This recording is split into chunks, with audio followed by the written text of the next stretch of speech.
The professional teaching standards are a really effective tool that I was able to use to inform my planning, to set personal targets for my own professional development. And by ensuring that I was meeting the descriptors, I was confident that I was delivering effective teaching to my pupils.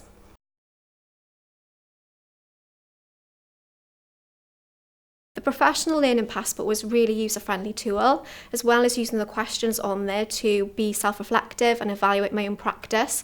I was able to upload evidence in the form of journals and articles I had read, planning documents from courses and notes from mentor meetings.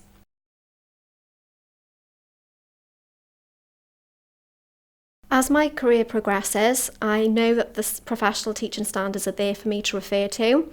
I have been able to support other colleagues in my school in their understanding of the new professional teaching standards. In a small school, I've had the opportunity to take on some leadership roles, and I have been able to look now at the leadership standards and see clearly what the next steps are.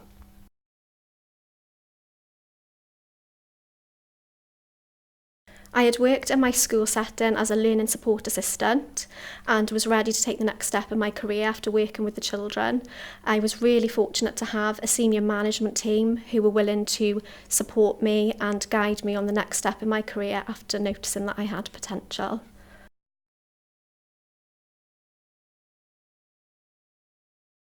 Considering the advice that I wanted to have heard when I began my teaching career, I would say to people looking into getting into the profession, don't be afraid to ask for help and guidance. Everybody wants the best for the children, so staff and colleagues are all willing to listen to your questions and try and answer them as best they can.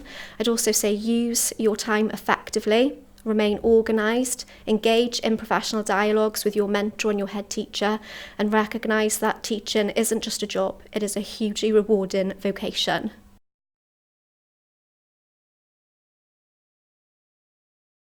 It's a really difficult question to answer, as there are so many wonderful experiences that I have had already as a new teacher.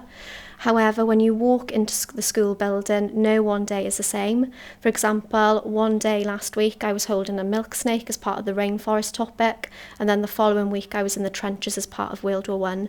Really rewarding experiences, and there isn't another job like it.